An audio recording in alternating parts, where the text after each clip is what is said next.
In this panel, we will be discussing the personal journeys as women in the tech industry and highlighting the challenges that they've had to overcome throughout their careers. We will be also highlighting the importance of sisterhood and being able to help other women navigate the challenges that they will face in their career as well. I would love to take this time now to let each panelist introduce themselves.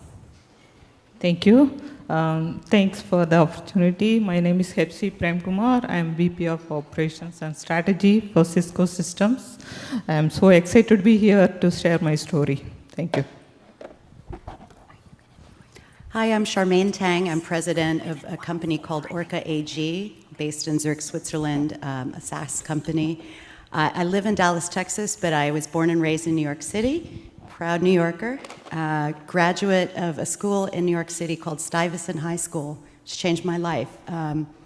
Probably the first STEM school in America. Didn't accept women until 1969, so super proud about that. Deeply passionate about equity, economic, gender, race, all of the above.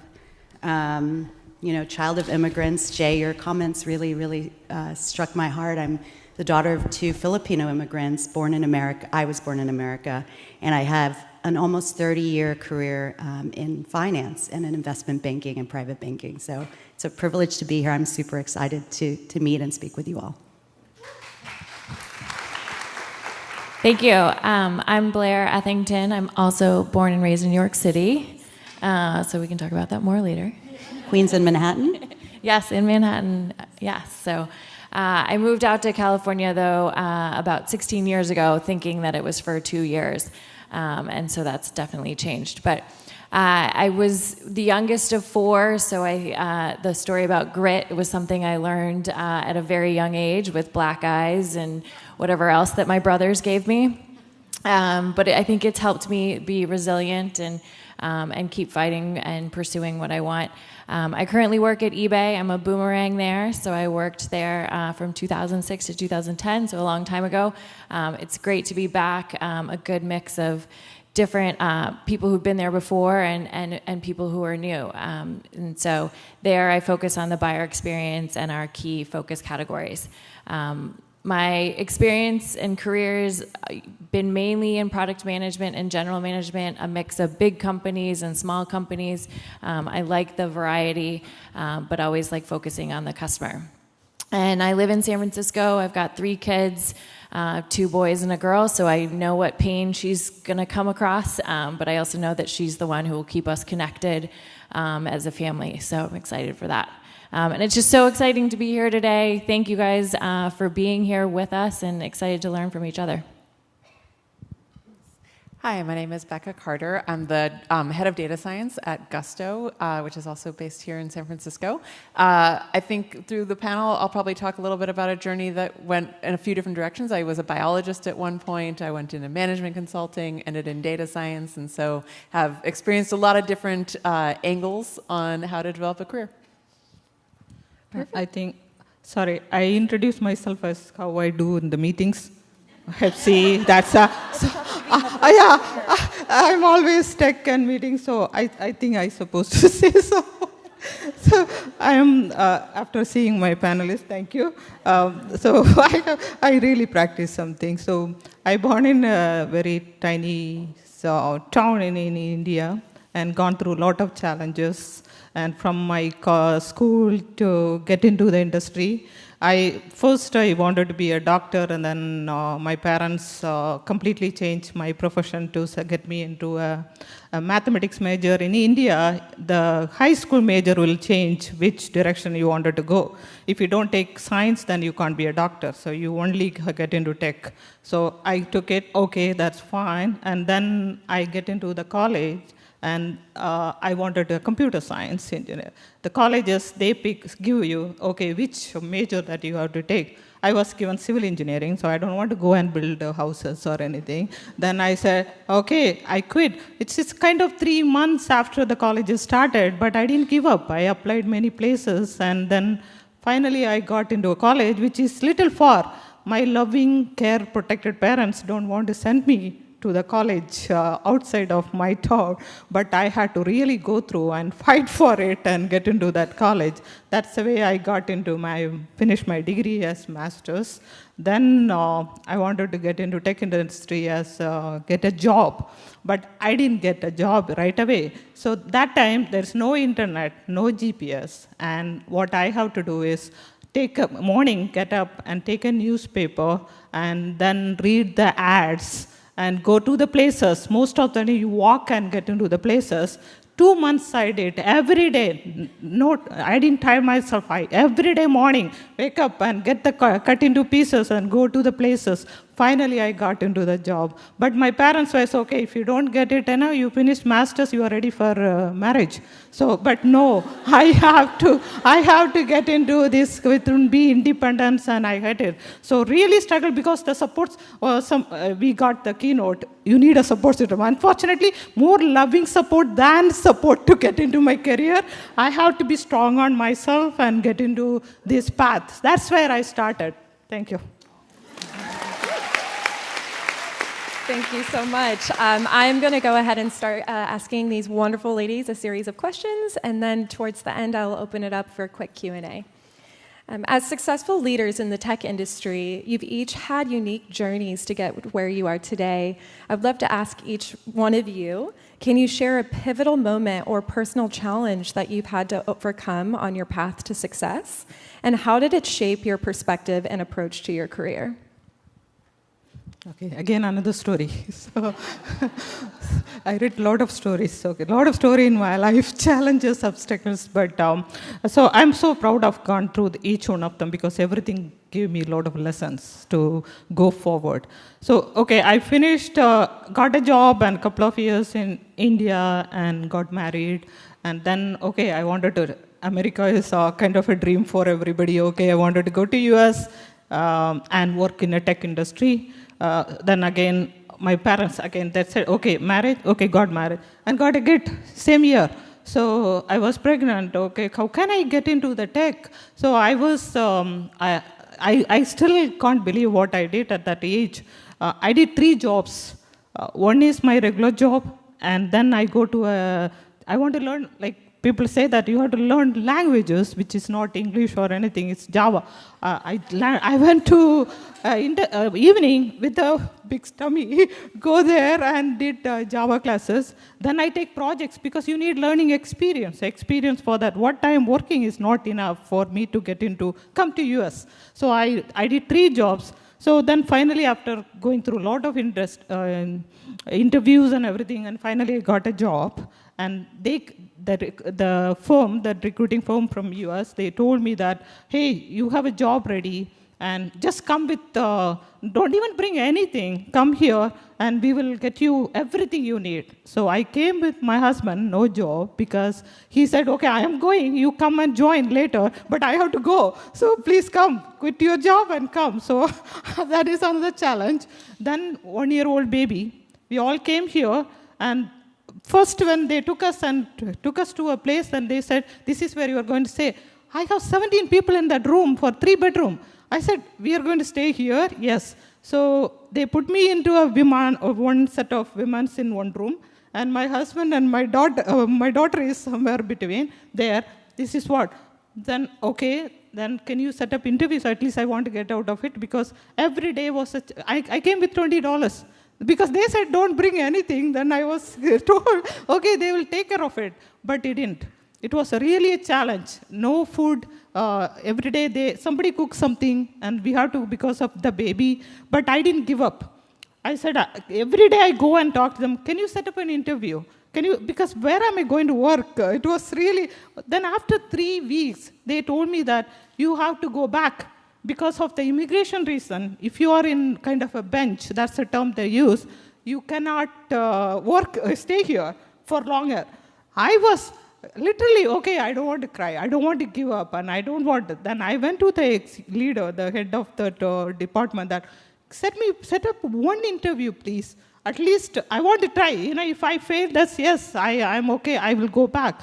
Then finally, after 3 to 4 weeks, they set up an interview with me. I went and talked to that guy very openly that what I am good at it. that job may not be suitable, but I proved him that I'm ready to learn, I am eager to learn, I can make a change, I can do something that differentiate from others. Can you give me a job? So he gave me a job. Then that's why I entered into that is AT&T company, and that's where I entered into this industry. One thing I learned, life will throw us so many things, unexpected things, which we may not like and all. But in my career, it happened. Everything turned into an opportunity and a stepping stone for your next step, next career growth in what you wanted. So that's what I did. I got through many different jobs in my career, and after 8 years, I landed a job which was offered to me based on my performance and everything I did in multiple jobs, which is strategy of operations. So operation, you all know, you have to lead everybody. Guys, everyone, the men completely, you have to make them to work. You have to make everybody to work and get things done. It is not, so you have to be strong. You should know everything, what they are doing. So that is what the learning gave me, and I used that, and I kind of make sure that I learn and get into. At the same time, when trying different things, I never step back. I grow. I do perform well. I gave 200%. That's a request for everybody. Whatever you do, be present and do it and give 200% and find a way to learn different things as well as be unique. And you are more stronger than what you think. So that's I learned from my own experience. Then I am successful here. I was telling somebody, it's me or someone. Whichever group I go, I'm the only woman. In that entire, my boss, my peers are all men, but I stand out. I was a top performer, and I was able to make everybody to work and drive that. So believe in yourself, learn, and any obstacle comes, make this an opportunity, and work hard, and also family life and all. I have 3 children. Okay, I have 2 daughters grown up, and I thought I am done. I had a 8-year-old now, so but nothing changed because of how I wanted to lead, how I wanted to drive, and my professional and personal. I'm very successful in that. So that's my story. Thank you. So hello. So the second worst seat than the first seat is the second seat on a panel. I wanted to say I actually have been happily married for 22 years. My husband's in the back row. Super excited he's supporting me here. Met him when I was 18. I'm the mom of 2 amazing teenagers, a high school senior, 17, Tyler, and a daughter, 15, Charlotte, and we are making it. So my story actually is a pivotal one. The year is 1996, 97. I'm on the equity capital markets desk at Morgan Stanley. I work on the top investment banking team on Wall Street. My first boss was named Ruth Peratt. She's now the CFO of Alphabet. I'm rocking my BlackBerry with the text on it, Jay, not just the phone number, but like alphanumeric. It's actually not a BlackBerry, it's actually a beeper. It's a Motorola pager. I parlay that and become what's called an equity research associate, basically an equity analyst, a stock jock, covering, at this point, retail industry. I was on a top team, number 1. The year's now 2001. I'm working a gazillion hours, but I'm super excited. I love this team. We're super competitive. We're led by a woman. We're just kicking ass. It's awesome. And it's a beautiful day in New York. I'm in Midtown Manhattan, and everyone's running to the conference room. And I'm like, what the hell's going on? Oh my God, we have to watch. We have to turn on the TVs. And so I'm really confused. And we're standing there, and I see Tower 1 hit by a plane. This is my hometown. And it's just such a hard story because the first thing that comes to my mind is the families and the people commuting from Jersey and Queens and Manhattan, working in those towers. My friends from NYU who work there. Where's my brother? Just a million things. And I'm like, this has just got to be a fluke. And you guys all saw it on TV too. The second plane hits. And now it's just freaking scary and surreal. And the towers fall. And it's devastating. And I'm just thinking in my mind, my friend Avnish from NYU, where's my husband? He's in my fiance at the time, he's in Princeton, I can't reach him. I have a StarTAC, doesn't work. It's a mess. Actually, it's a BlackBerry, and the email works on the BlackBerry. So I pause, like, my city's under attack, our country's under attack, like, what is going on? And my team worked till midnight that night, writing a research report for the morning call. We were going to be on the morning call, and I'm sitting there feeling just horrible, horrible. Couldn't even reach half my family members. It was really scary. So I get home at midnight. I'm just spent. My fiance's not even around. He's stuck in New Jersey. And of course, bright and early, my team has to be in for what's called the morning call. So on Wall Street, every morning at 7:15, you're on the morning call, and you're presenting on stocks. And so, of course, our team is presenting on some retail stock, which is totally irrelevant at this point, but at that time was seemingly important. And just picture, like, the city smells. It's pandemonium still, and I'm in the morning call. And I'm sitting there watching the head of our firm at this time, and firm to be unnamed, and our CEO stands up and says, "It's now our time. XYZ firm is down. Their systems are down. It's our competitive advantage." And my boss, the number one analyst on the street, says, "Yes, it's time to kill, crush, and destroy." And I sit there, and I don't even know what to say. I'm devastated. I'm actually sick to my stomach because we did lose multiple friends in 9/11. So I guess my story ends with, I learned at the moment, I can't work for people with not the same values and a sheer lack of empathy. I didn't care how much money I made. I didn't care I was on the top team. Honestly, I tell this story and I'm still shaking because I always look to work with and try to be an empathetic leader. That's what matters most to me.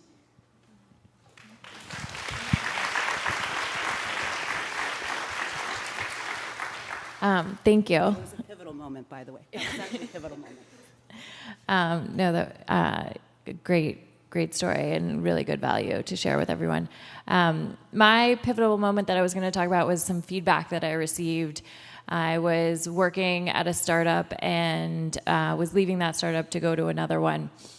And I had told my boss, who I really did like, and he just said, "Hey, can I give you one last bit of feedback?" And I said, "Yes, sure." And he said, "I never really got to know you. That you always did a great job. You always got everything done. I always knew you would execute, but I didn't know you. And if I don't know you, that means everyone else here doesn't know you. And not knowing you, like, limits your ability to connect and limits your ability to grow." And so I still think back to that moment a lot of how I needed to not only give of myself and to start there in terms of opening up about who I was as a person and bringing my whole self to work, but that if I did that, then that also opened the doors for everyone else too. So then we would have tighter bonds and could work harder. And to me, really, like, as I continue to educate, I'm definitely a person who, like, reads lots of books. My friends make fun of me for the types of books I read because they're, like, all leadership books and things like that. But a key part of what I really value now is a team that's built on trust. And there was this recent book I was reading that talked about how there can be two trustworthy people in the room, but there can actually be no trust at all, and it's because neither person is giving that trust. And so I really now value a lot about, like, bringing my whole self to work. There's people here who know me that I send these weekly emails, and I talk about my family, I talk about the struggles that I'm having, and I try and share as much as possible because then hopefully that opens the door, but then also really establishes that foundation of trust. So then when things are really fun, we'll have a lot of fun together, but when things are hard, we can have those tough conversations, but we know that we're doing it because we want the best for each other and for everyone. So that was a really pivotal moment for me of just getting some good feedback, and then also realizing, like, hey, I'm really glad he gave me that feedback, and, like, what if I hadn't received that? So I try and carry that forward as well, of giving people feedback, and that sometimes it might be hard, but together, if we're doing it again from this foundation of trust, will all benefit from it.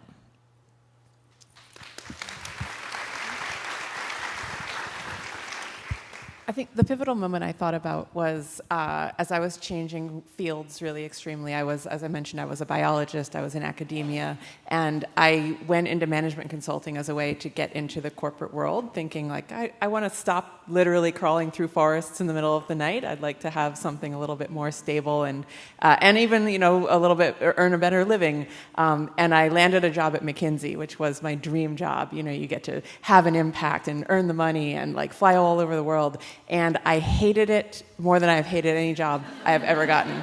It was my first manager would literally hit my hand if I touched a mouse in order to teach me to use quick keys. And I escalated and said, it is not appropriate to hit me as a management technique. And I escalated to his boss, and they didn't think it was a problem. And I was like, this is a cultural issue. It's not just you, it's the whole place. And that continued for about a year of different things that I thought were even more and more and more completely inappropriate as a work environment. And I had this moment when I thought, this was my shot. Like, am I going to just give up my shot? Like, this was my big change. And the way that McKinsey liked to phrase it was also, no one will ever give you a job like this again. No one will ever treat you this way, which I thought, hey, this sounds like an abuser. I don't think that's the language I should believe, and I have to believe in myself that I can get this shot again. I got this for a reason. It wasn't because of them, it was because of me. And so I left that job without knowing whether or not I'd be able to still make that transition into the corporate world. I actually landed at eBay after some other places. But for me, I think it was just a moment of saying, I have rules, and it's not okay for anybody to cross them, and B, I can do this. I don't need, it's not just like a one-shot thing, and I should just have confidence that I can succeed in that. Thank you so much for sharing your stories. I'd like to segue into talking about self-confidence and resilience really quickly.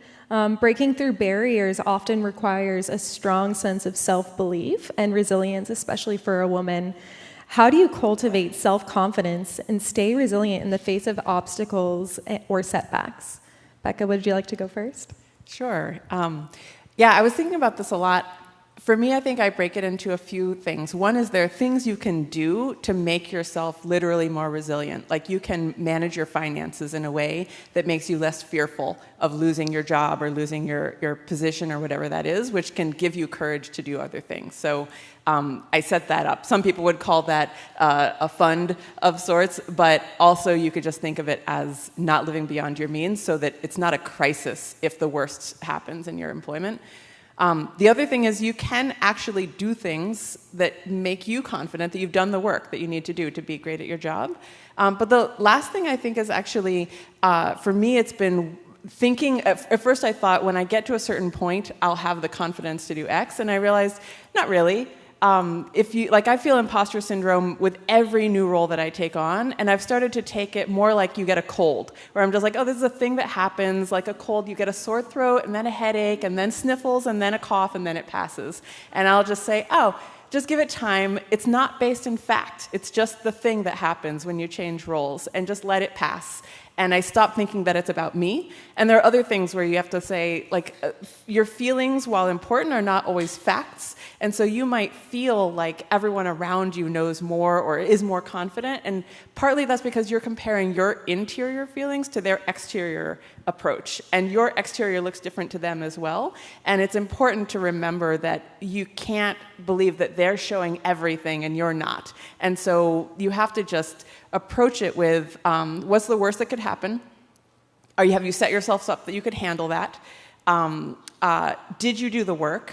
And then go forth. And if you feel like you're not ready for that, you just do it anyway. And pretty much after a little while, I find like you maybe that's fake it till you make it, but it is very much like if you just do it enough, it becomes more common and the confidence comes.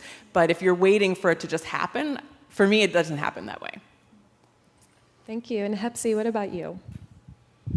So, no story this time, but I can tell from my stories. There are a lot. So, actually, all the things that I gone through a lot of challenges in my life, and then it gave me a lot of confidence, self-confidence. I built confidence from my learnings, from my struggles, from the obstacles that I gone through. So, everything I have to struggle to get in, then at one point, okay, you can do it. In my mind, anything throw at me. So, I am known for a risk taker at my group and wherever I am working. So if anyone cannot do anything, and I am in. So even my boss also, okay, this is something not going, okay, call Hepsi, it will get it done. So that is the way that I created the environment that to show them that the courage and the confidence that I have in me. And I found a way to do it. It's not everything you are not an expert, but I will go way beyond to learn. Now also I'm learning. Anything. I do many things. If somebody come and ask me, you are a strategy and operations person, what do you do? If I tell the list, they will, okay, what is your role? So that is the way they go. I do everything for the organization. So anything I wanted to take it, I am now, okay, I have confidence because I have proven. So I work hard, put your 200% into whatever you do. And another thing one thing I learned is the resilience, that so many things happening. Women has a lot of things to go through from personal side, work side. But wherever I am, I'm 100% presence there. So if I come out from home, I completely forget about, that doesn't mean I forget about family, but all the troubles and obstacles that there, I go to work, I just present and I will do it, I will make it better, and how can I differentiate? There are men around us.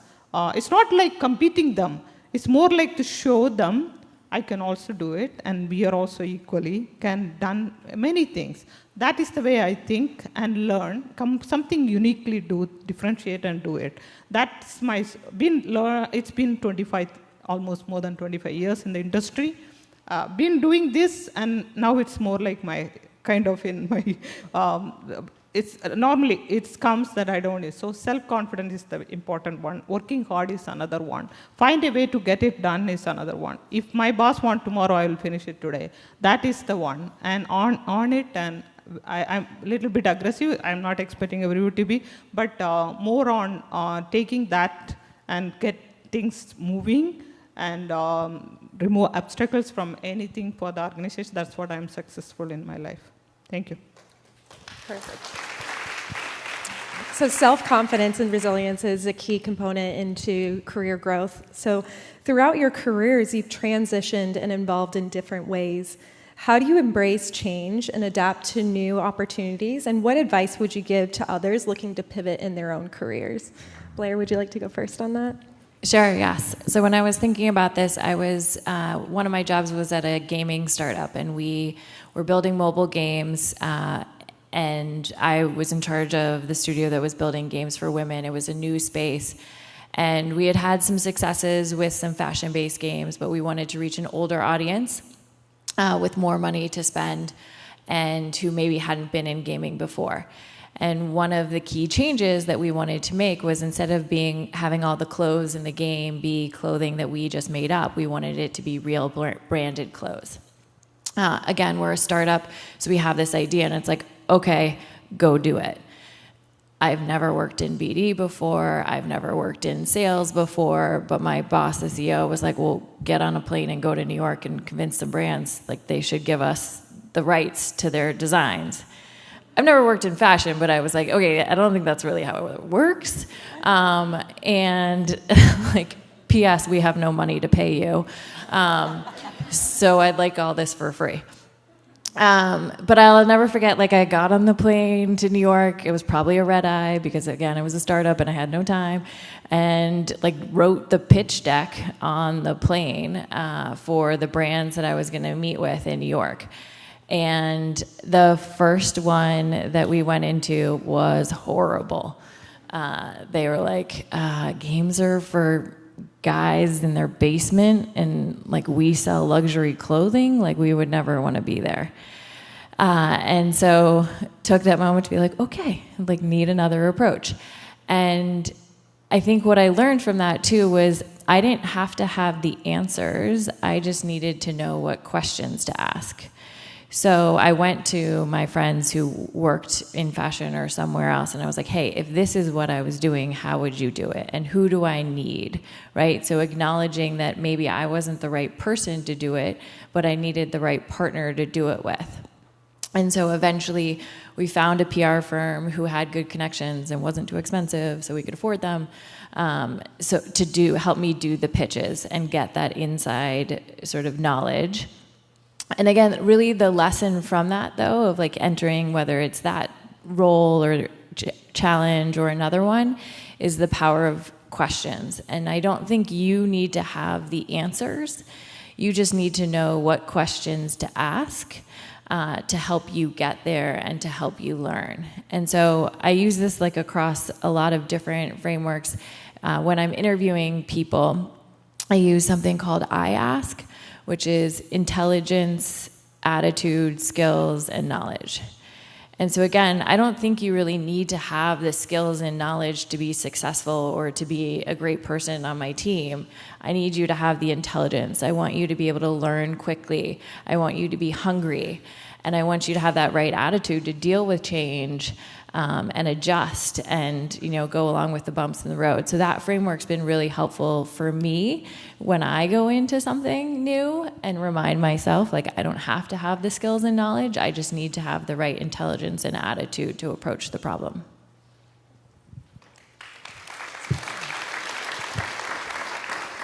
So because I'm from the Blackberry area, I also still write in books and journals. But I wanted to read a quote to you that I love when this question was posed. It's, quote, "The measure of intelligence is the ability to change." Albert Einstein. I think my early life was not exactly Jay's moving across countries, but my dad passed away tragically when I was 5, and I lived in 3 states and went to 3 schools between the time of kindergarten and 1st grade. And when I went through that, it was very hard. I look at it in retrospect, and I think it probably was the best thing that happened to me. Being able to be in, say, male-dominated industries or rooms where you're the new person or you're not the person that knows everything, I think moving at a young age really gave me some strength to kind of conquer that. In terms of change, I actually have a very sort of not straight-line career. A lot of people who do finance kind of, you just move up the chain and you want to be a partner, you want to be a managing director at Goldman. And my life was a bit like this, a confluence of personal and professional, decisions. But I would say couple of things. I wrote it down because I really didn't want to miss a couple of bullets. I was thinking about what Hepsi was saying.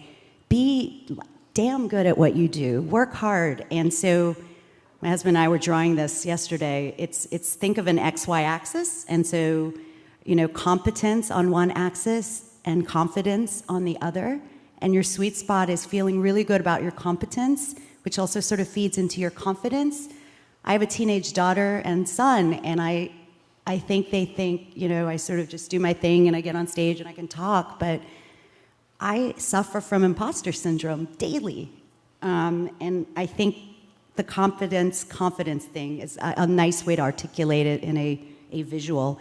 And then I wrote a couple of other tips that I wanted to share, 3 things. So one, when you're contemplating a change, maybe it's the research analyst in me, but I always believe in due diligence. Like, ask a lot of questions. Look for people who do that job.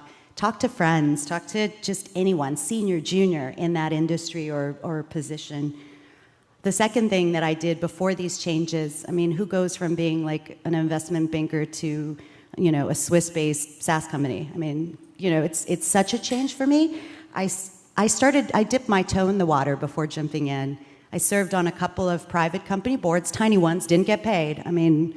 But I learned a lot about what SaaS was, and I understood where the world was going. And I knew, in finance at least, if you didn't embrace tech, you wouldn't be moving with the times. And I didn't want to be a dinosaur, and I'm curious. So dipping your toe before jumping in, serving on those boards, I learned from, one was a tech board for retail, actually, because I was a retail analyst, so I learned a lot there. And then the third thing I would say is I call it my kitchen cabinet. So have a kitchen cabinet. It's like a group of advisors. You know, I have a 73-year-old mentor based in Greenwich, Connecticut, but I also have what I call reverse mentors, younger people that teach me things, including my kids. You know, my kids teach me about TikTok and things that, you know, a BlackBerry user probably wouldn't know about. So I just wanted to share sort of those three things to sum it up. You know, just being open to change and being comfortable with it, I think, is a huge skill. Yeah. And as leaders, you all have the power to influence the culture within your organizations.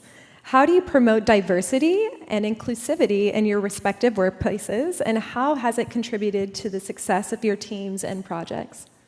Okay, sure. So everything that I gone through to get into a good education and the extra effort that I have to do, 3 jobs and all, to get into the right job in the tech industry. So I wanted to help the students. That is the one thing that I took as an initiative myself. It was not given, it's my own initiative at my work. So first I started, because mainly I look at the diversity, color and gender, both. And I voluntarily started helping Harvard University. And because that is one of the universities, Cisco also said from the diversity perspective, we are going to support them. So I went and talked to them. They found me that I am interested, and somewhat the discussion started. So I started, okay, I wanted to help, because from the academic side, the students are studying a lot. Most of what we have studied, we may not be applied to the industry. That I learned from my own experience. So I told them, can we teach a little bit on how we can prepare the students to get into the industry. So I was little involving on soft skills and certain other languages and all everything. So then they look at me, so, oh, she's very interested. So they made me as a member of their industry advisory board. So I started serving there and been participated many initiatives with them. Then now I'm a chair of their industry board, so after a year. So I've been helping those students on projects, assignment from our Cisco, giving them mentorship, and then also internship and hiring. So I am in an organization of 1,300 people. I hired at least 30 students from the diversity, just from Harvard University. Then I have women. And so I'm mostly promoting people that need more help. So that's one activity I'm doing it. Then not only that diversity, but in general, I've been helping students. I at least helped more than 200 students last 2-3 years to help them either getting the projects or mentorship or getting them a job. So that's the one I'm doing. I'm still continuing doing it. There are a lot of projects that you do, which go beyond my ability to do certain things, but that is something, what struggle that I did. I wanted to do it. That's what I'm doing it. I'll continue to do that. Thank you. Yeah, so at eBay, we do surveys on diversity and inclusion, and so that's a good way to set a baseline to understand, how your organization is doing. One thing, though, that I believe in is that a lot of times you will have the silent sufferers or the people who will be drowned out by the survey results. So looking at those surveys is just one input out of multiple things that we need to factor in. The things that I focus on are really on 2 parts of it. One's on sort of the recruiting and making sure we have the panels, but then really what's more important is the retention and creating the culture that will keep people happy within the team and really promoting the diversity and inclusion. And so just 2 weeks ago, even though it's like super busy planning season, I had my leadership team take a whole day to do inclusion training. And then we're going to spread that out throughout the whole organization as well.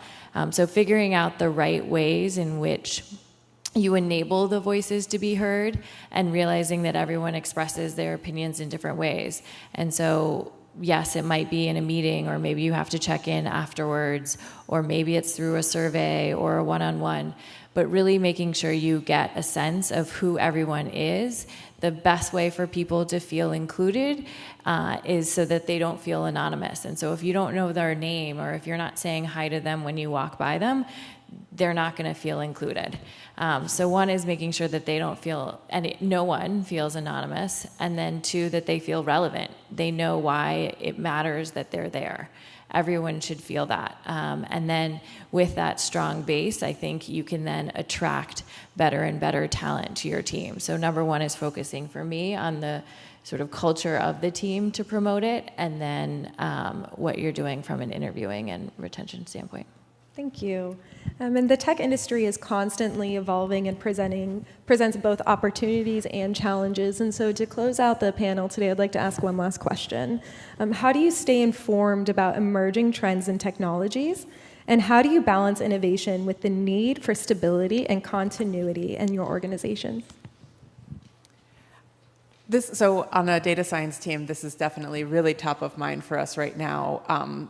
OpenAI's ChatGPT and other large language models was a huge wave of change as just one example of the type of change to keep on top of. I think for me, the biggest thing is really having to trust my team. I can't be the one who knows all of the things, and that's been something that's been hard to give up as I move from being more of an individual contributor to a manager to a leader, and really just saying, A, I'm not going to be the expert in all things, and B, I need to foster an environment that helps people do that.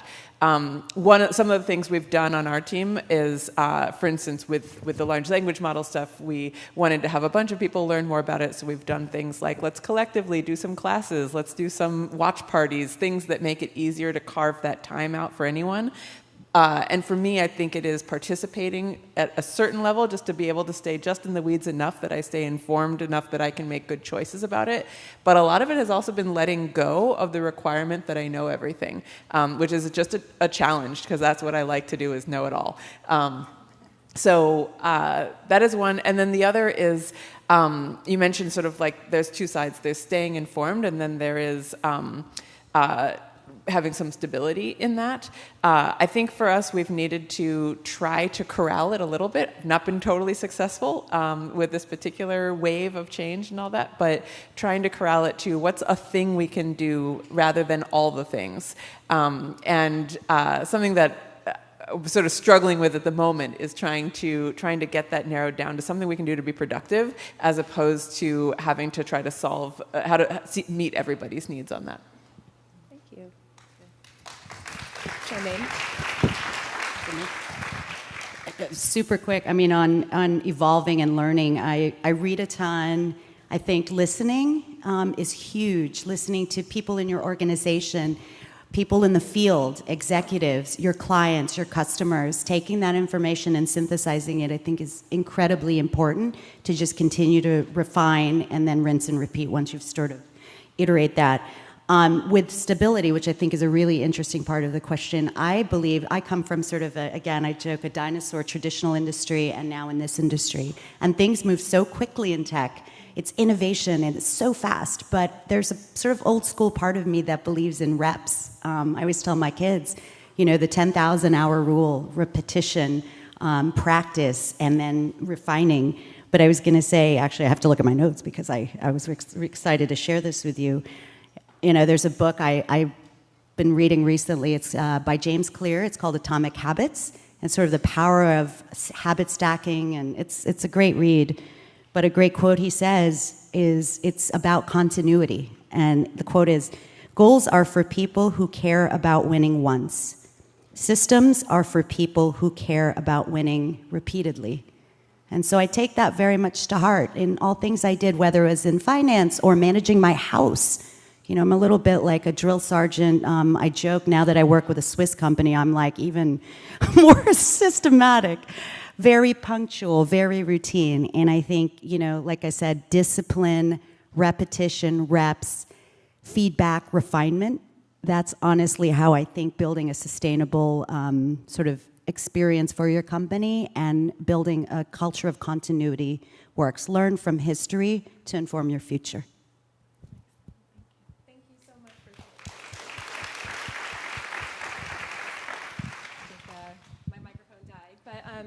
so much for sharing your stories today and answering questions.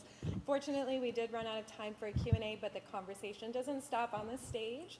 We're here for a full another day. Please feel free to reach out to any one of us, connect with us on LinkedIn to continue this conversation. So thank you, Blair, Hepsi, Charmaine, and Becca. Can I say one thing before? Because normally I won't drop my kids at all. I never drop. My husband does it. So I was coming, I said, my son goes to school, Palo Alto. Can I drop you and then I can go here? I was coming then, Mom, where are you going? I'm going for a conference. Las Vegas? No, a conference in Redwood City. What is that conference for? He's 8 years old, going to turn 9. Oh, this is a women conference. Then he didn't say anything. Then I said, can you wish me? No, Mom, why women conference? What about boys? So, so what I want to say is, we are stronger. We don't need anything separate. We can do it. You can do it. And all the women are more stronger than what we think. Because his one thing is, why boys doesn't need, why women, but doesn't need it, right? We are also equal. So I just thought through it, that one. So just wanted to tell you, you are more stronger than you think you are. And every opportunity, or every obstacle and everything turn into opportunity, and work hard, learn more, and you can achieve your goal. So just wanted to share that. Thank you. Thank you.